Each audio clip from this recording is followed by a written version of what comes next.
La socióloga Lucía Budazzi con nosotros, un placer. ¿Cómo estás? Bien, muchas gracias por esta invitación un día que no era el acordado previamente. No, siempre es un gusto. Nos encanta hacer una pausa en medio de la información para pensarnos un poco.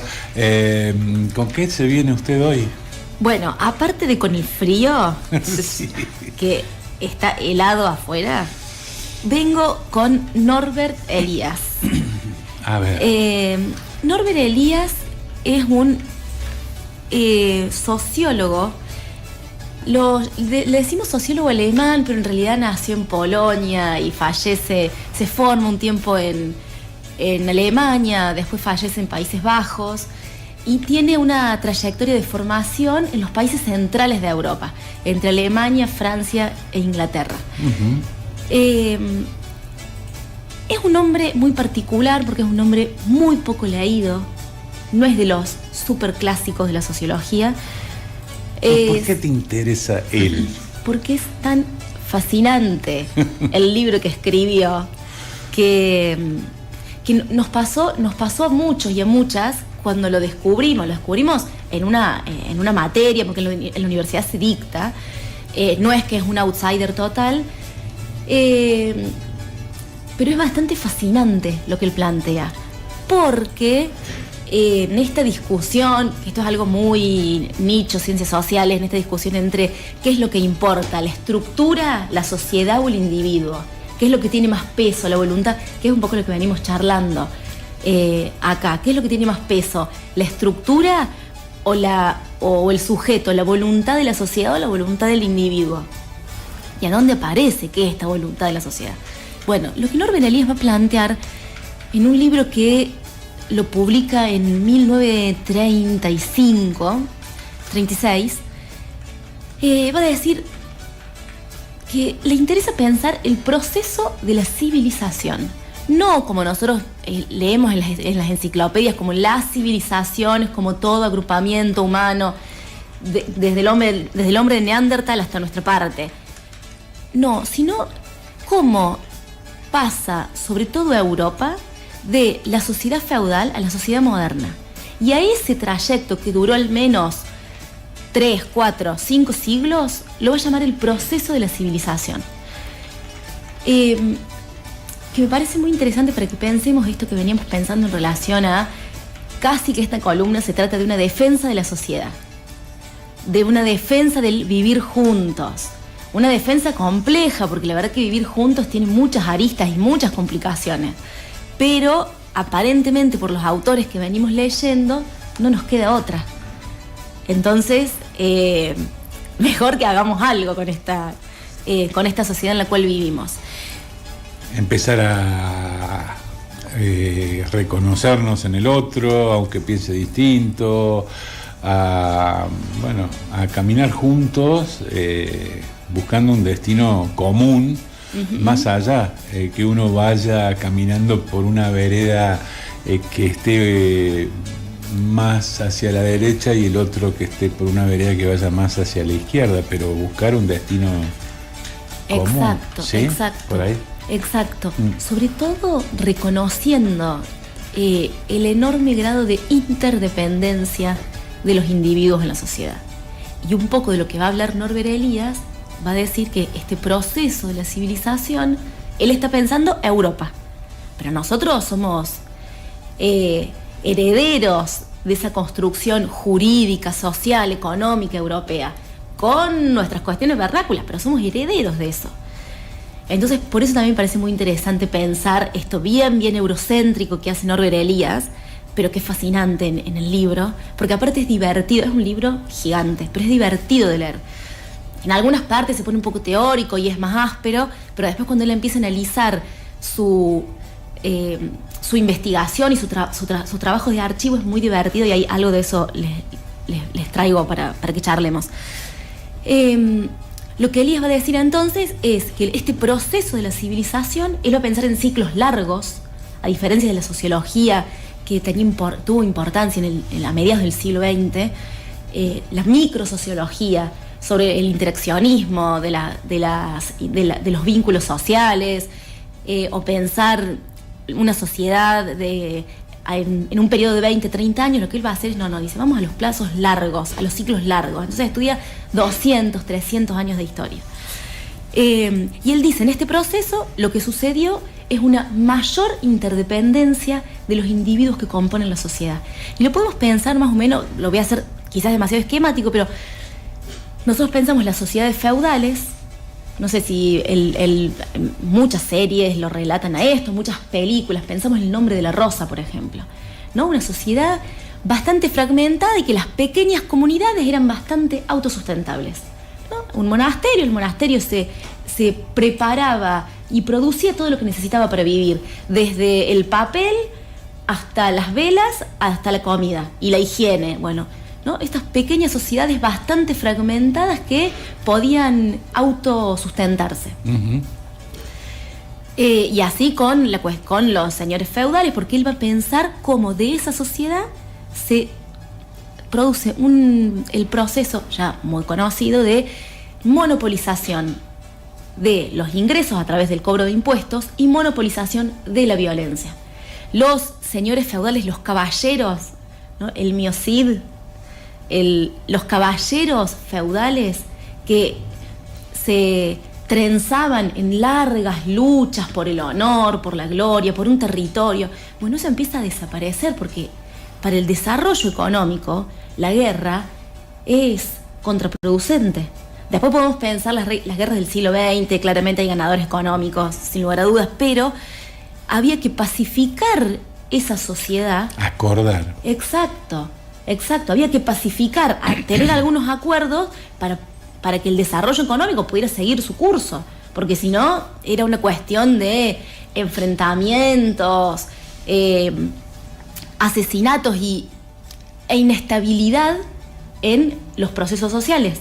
Entonces Norbert Elias va a estudiar, cómo esto se empieza a estabilizar. Y el punto máximo al que llega es a la sociedad cortesana.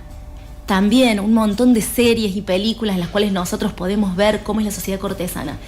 Empieza un proceso de pacificación de la sociedad y de enorme, podemos llamarle, educación de la sociedad. Un proceso que tiene muchos siglos, pero que se cristaliza en la sociedad cortesana. Es decir, empiezan a generarse mecanismos sociales de autocontrol. No solamente de control social coercitivo, sino que dice Norbert Elias, los sujetos empiezan a internalizar las coerciones. Entonces, por ejemplo, comienzan a aparecer los buenos modales. Cómo se come en una mesa, cómo se utiliza el lenguaje, cómo y dónde, de qué modo se realizan las necesidades fisiológicas. Bueno, todo este proceso que él denomina como proceso civilizatorio, lo estudia para Europa, sobre todo Alemania, Francia e Inglaterra, en la mitad del siglo pasado. En la mitad del siglo pasado, exactamente. Tomando algunos elementos de archivos que son buenísimos, como a través de pequeñas glosas con forma casi de...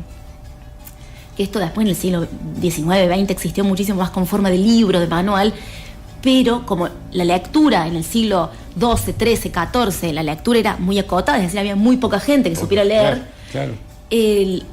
Las enseñanzas para ordenar las pasiones y aparte para generar pudor y vergüenza. Norbert Yain es hermoso lo que él dice es cómo la producción del pudor y la vergüenza, por supuesto, no son cuestiones naturales, el hecho de la vestimenta, cuándo uno puede desnudarse, cuándo uno debe vestirse, cuándo uno puede mostrarse desnudo frente al otro, cómo comer en una mesa. Todo esto es un proceso de educación que llevó un par de siglos. Cómo se diferencia lo civilizado de lo incivilizado. Entonces muestra algunos fragmentos de... como si fueran escritos en poemas. No me sale cuando se escriben en versos, escritos en versos, las enseñanzas para la buena educación. Entonces, agarrar un pan y no volver a colocarlo en el mismo lugar. Bueno, todas estas cuestiones que son micro, él dice, pequeñas. En realidad son las que forman parte, entre otras, de los procesos de internalización de las coacciones sociales. Y a partir de ahí venir a nuestros días a ver cómo, no sé si nos tenemos que andar escribiendo versos para ver cómo salimos de este atolladero donde no podemos estar caminando codo a codo, como decía Benedetti. Totalmente. Bueno, ahí dentro de las cosas que Elías estudia está el control y el autocontrol de la violencia. Él dice, no solamente el proceso de monopolización, donde podemos ver de los señores feudales a los reyes. La conformación de los reyes es porque había un señor feudal que ganó y se estabilizó la batalla. Dejaron de batallar las micro batallas tribales para estabilizarse en reinos. Y entonces aparecen ahí otros mecanismos de negociación, como los casamientos, las familias y las negociaciones, intentando pacificar a la sociedad. Después podemos decir, bueno, Norbert Elias publica esto en el 35, pensando un proceso de pacificación y de autocoacción. Diciendo que esto lo voy a quizás sobreinterpretar, pero los individuos entregan algo, que son las armas, para que el Estado tenga el monopolio de la violencia y de los impuestos, y a cambio tienen una vida más pacífica.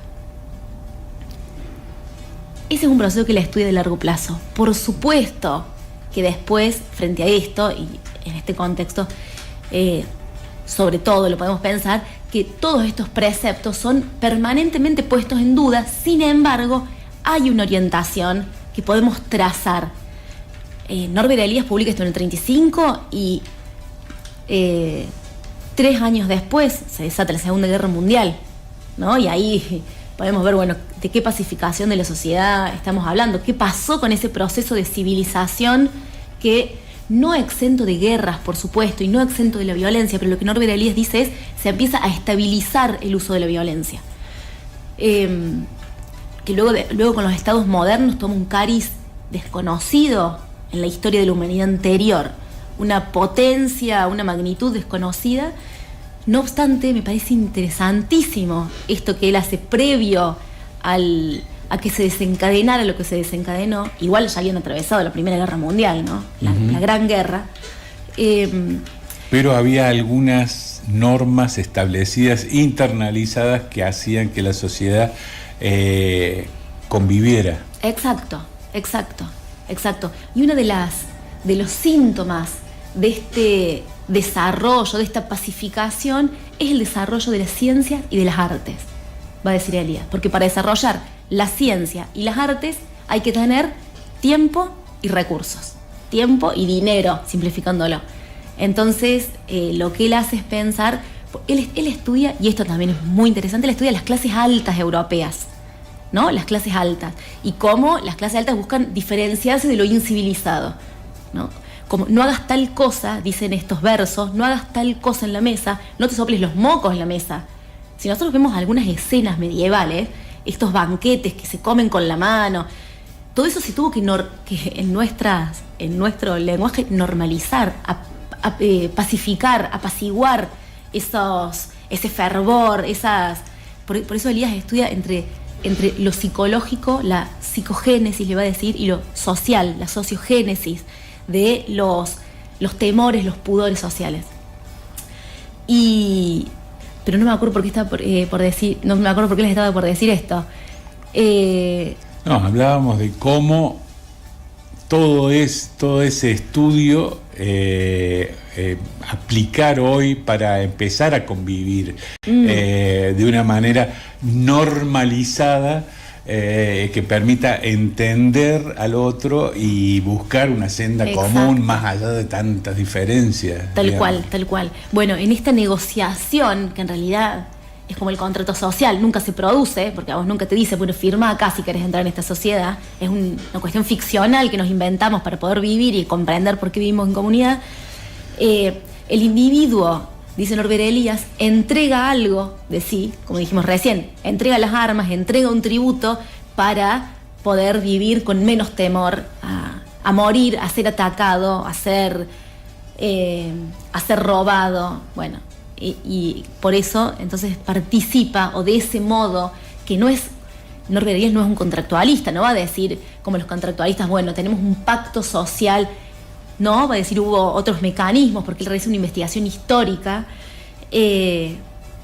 No obstante, ese mecanismo ha tenido como sin que haya sido racionalmente planificado por un grupo de gente, sí hubo una cantidad de interdependencias de los sectores, retomamos, él está pensando los sectores altos de la sociedad europea, de los países centrales europeos.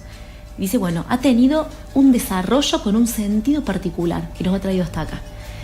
Y me parecía interesante que lo podamos pensar. Les leo un fragmento de Norbert Elias donde él piensa de la sociedad cortesana a la sociedad burguesa, porque me parece que hay cosas que nosotros podemos pensar sobre la conformación de nuestro propio Estado-Nación.